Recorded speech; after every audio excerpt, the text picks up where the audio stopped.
Let's bring on our first guest from Mile High FX, Mike Murray.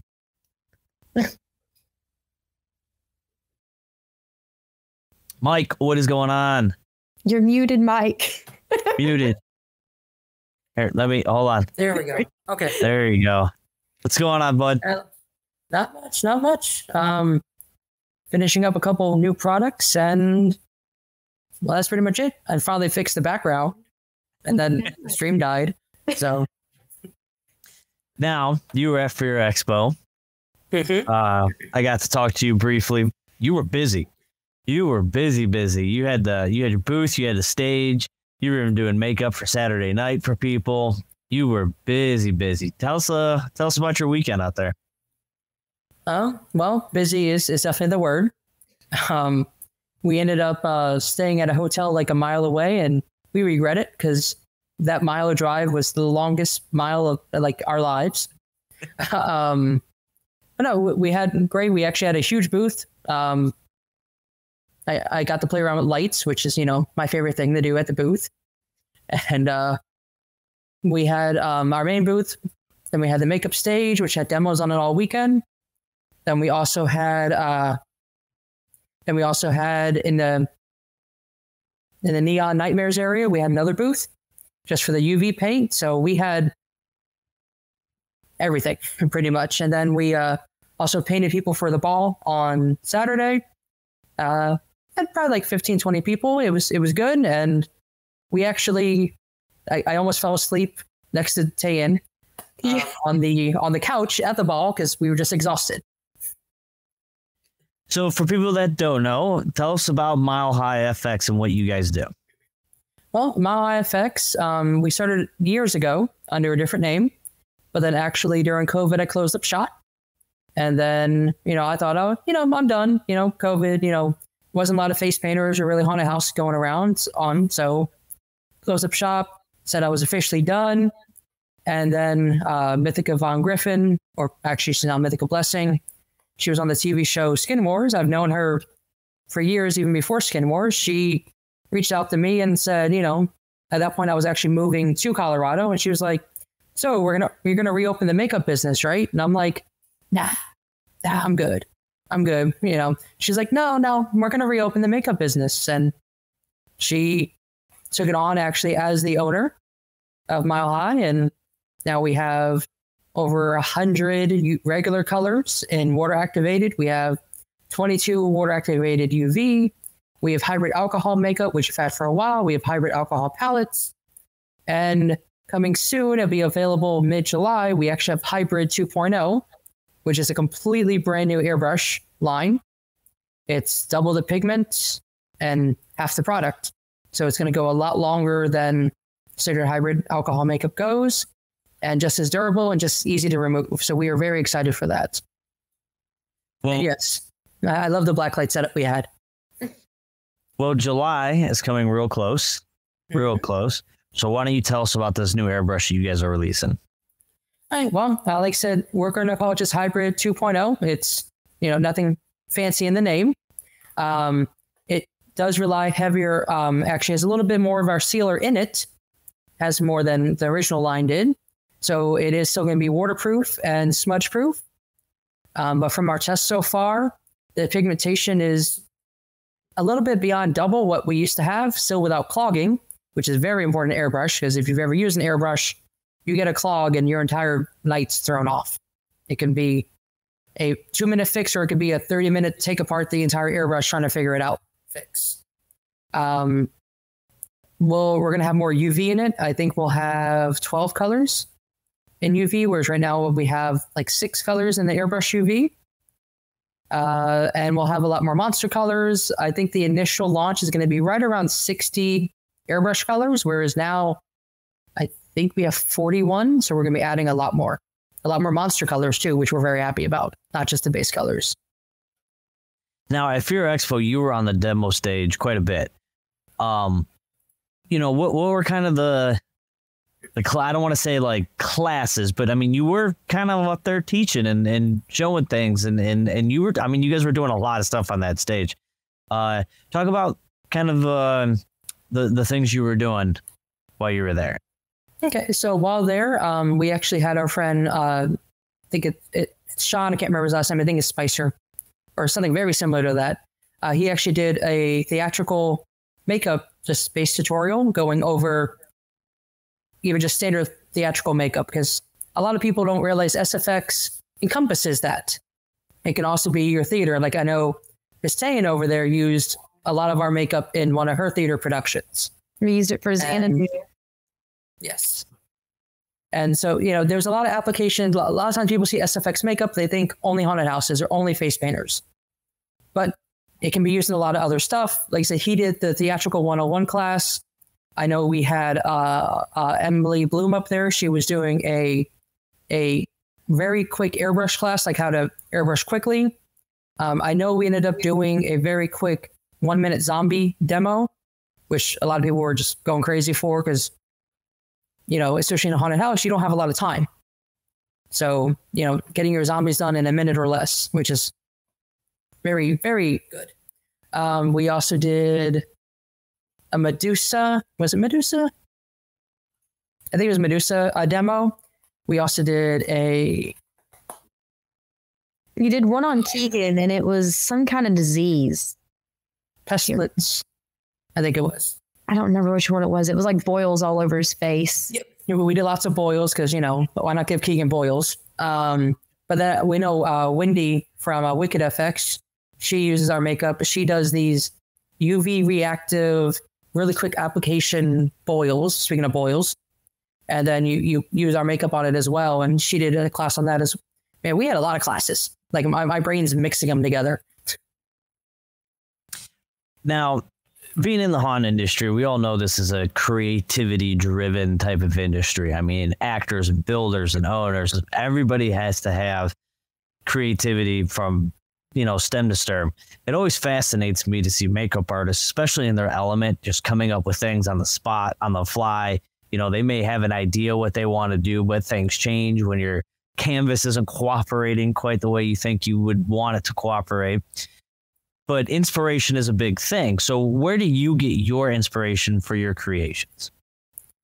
Most of the creations that I do are kind of more, I guess you say, like old school style. And I'm talking about like slasher films. I'm talking like ancient buildings, like things you would see creeping in buildings. And one of the things I love, just like my partner thinks I'm crazy because usually I will literally pull off on the side of the road and go stare at an old building. And then my brain will think, well, what creepy creature would come out of that building? And especially here in Florida, there's a lot of those tiny little cities that don't really exist anymore. And I'm the weirdo on the side of the street, on the side of the road, taking photos of a building that's half collapsed. And then I use those reference photos later to make, my brain will be like, oh, you know what? They're going to be pale. They're going to be overly pale. They're not going to have eyes. Or, like you see some buildings, you're like, they got burned. So we're going to do burns.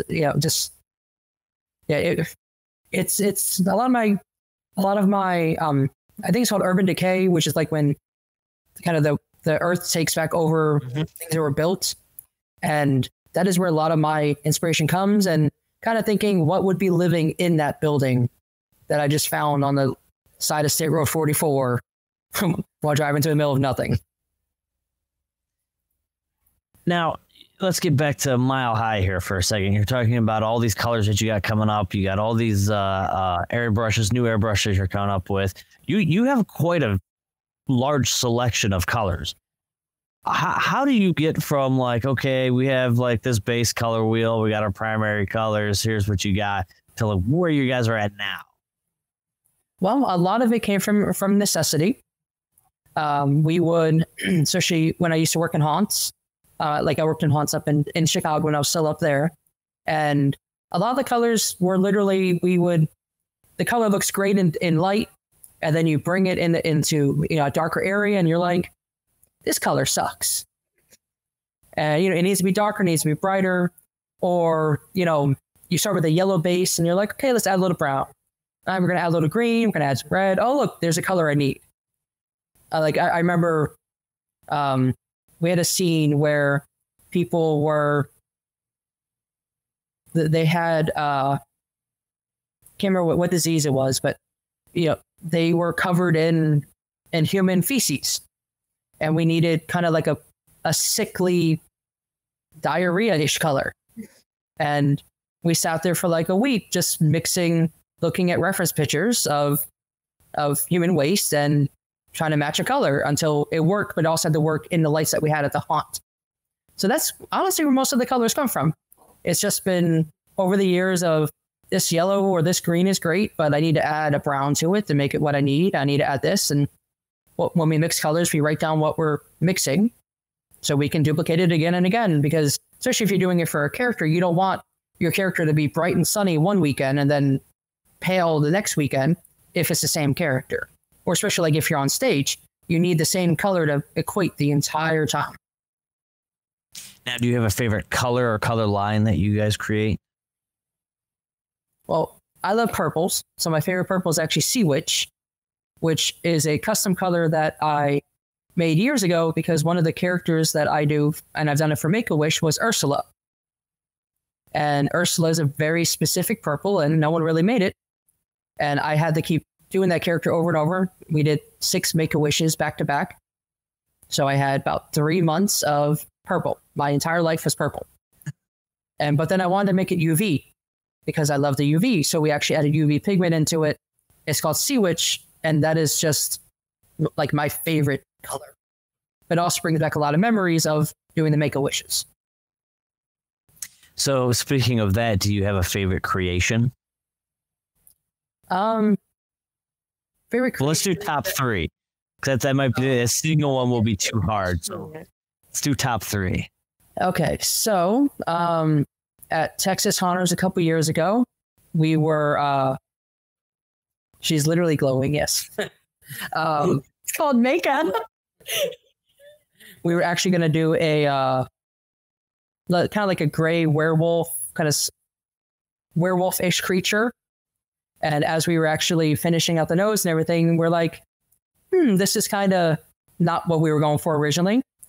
And then the model actually, I guess, loved pumpkin spice lattes and always had a pumpkin spice latte in their hand, but their breath smelled like pumpkin spice. And when you're up close painting people, you smell their breath. So we ended up, instead of painting them, the gray kind of bluish color we were going for, we painted them orange. And we called them the Pumpkin Spice Monster, which is on our Facebook somewhere. And and they never lived it down because every time, we went back the next year to Texas Haunters, and as soon as the model walked in, "You're the Pumpkin Spice Monster." Another one we did was from Japanese lore. It had all these cool little crevices and lines all over the face. That one I absolutely loved. But then my favorite, honestly, was one of my original ones was actually just a kind of vampire-esque look. It was a lot of it was done by Claire, and I can't remember what her last name is right now. I haven't seen her in years, so hope she's doing good. We based out the person in a gray. We gave him just kind of sunken looks, but then we painted on an entire elaborate necklace. And people from across the room were looking at it, and they were asking where we bought it because it looked like an actual necklace, but it was completely painted onto their chest. And I gotta say, that is one of my favorite, and that's probably a 15 or 20-year-old paint, but I still absolutely love that one whenever I see it. You might have to bust that out on the demo stage next year so we can all see it. Yeah, that we could definitely do that. That's fun, especially like painting jewelry and stuff, which isn't something you usually do in the haunt industry because it's very delicate. You're trying to paint it, but it really, really well. Plus, then we walked around the streets of LA like that, and had a lot of fun. All right, guys, we have Mike for a few more minutes, so if you need questions answered or want to know what's going on with him or Mile High FX, get them in the comments. Tayen's keeping an eye on that. What's coming up next year? Wait, I'm sorry, do you have something? I was going to say, there was one that I was thinking of a minute ago that hasn't got asked yet, but I know it's everybody's top question for makeup. Since you were Ursula that often, does the makeup ever stain? Our purple thankfully doesn't, but I use our makeup sealer as a primer, which is something a lot of people don't do. It all depends on your body chemistry. Different colors will stain different people. For example, me, it's blue. If it's just a regular old blue, I'm going to be a Smurf for like 2 weeks because it's not going to leave me. But I use our makeup sealer as a primer, so I put down a layer first before we put any makeup on. So that way, when we remove it, it's not actually going directly onto your skin. It's going onto that layer in between. So a makeup primer is very, very useful. And like every company has a makeup primer. But in a lot of haunts, it's very quick.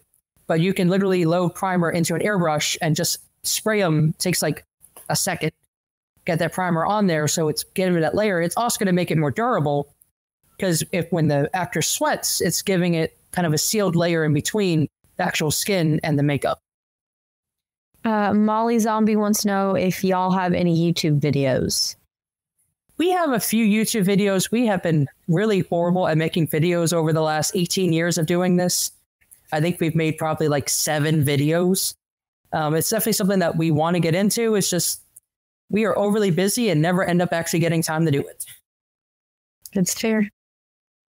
So what's coming up in the next year for Mile High FX? Not for Mile High FX, besides the launch of Hybrid 2.0, which would be in about a month. We're going to be at CreepyCon, I think is the name of the show, in Tennessee. I don't know where it is. Somewhere. I'm going to see. I think it's somewhere. Like one of our employees, Angela, who was at the show, she always says she doesn't know where she's going. She gets in the car, we go, we sell things, and eventually she comes home. I feel that. Knoxville. No, I'm just saying. Yeah.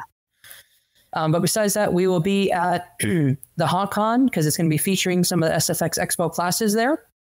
And then we actually host our main show, which is SFX Expo, which is May next year, which is an entire weekend of nothing but prop building, making things, learning how to do makeup techniques. We haven't announced it yet. It gets announced tomorrow, but we actually have 2 makeup artists coming from overseas just to teach their techniques. And also being announced tomorrow is we actually have Tayen, who's going to be coming in as a guest instructor, who's going to be doing all about props. So it's going to be more of an intensive. We will have several of our classes at HauntCon next year. But then, we have an entire really overly intensive weekend planned in May. So where can we find Mile High FX all over the interwebs, and any conventions or anything that you're going to be attending in the next year? Right. So Mile High FX is milehighfx.com, or on any of our social media, it's all Mile High FX. And the SFX Expo is sfxmakeupexpo.com, because Facebook has banned the phrase SFX Expo for some reason. Don't know why. They say that it is too close to another word, so they are not allowing it. But yeah, also I just popped up. HSC just popped up on the screen. Anything you purchase for the next probably like 2-3 weeks, I'll keep the code up. If you go to our website milehighfx.com and use promo code FearExpo, you'll save 10%. And any order over $50 is free shipping as well. And of course, we're seeing you at HauntCon and Fear Expo next year. Yeah. Mm-hmm. We'll be at both. I hope tentatively know where our booth is for Expo. I know it moved a little bit, but we still have the stage, and hopefully we'll have even more content on it next year. Yeah, so don't forget about that. If you're going to Fear Expo next year, to make sure you check out the stage, because you're going to see Mike Murray up there. You're going to see Emily Bloom up there. You're going to probably see, I don't know, maybe a dozen more makeup artists up there next year just doing their thing and showing off their stuff, which is a really cool feature that we have going on throughout the day. Mike, thank you so much for coming on the show tonight. Really appreciate you. Appreciate all your talents and everything you do for this business. And I cannot wait to see you in February. Yep, I'll see you in February at HauntCon. I'll see you soon. I'll see you next week. Yeah. Thank you, Mike. You guys have a good one. All right. I like that guy. Why does I don't know who keeps making these banners. Tayen, you're the one who's responsible for these banners that are coming up. I haven't got the code yet, so I can't.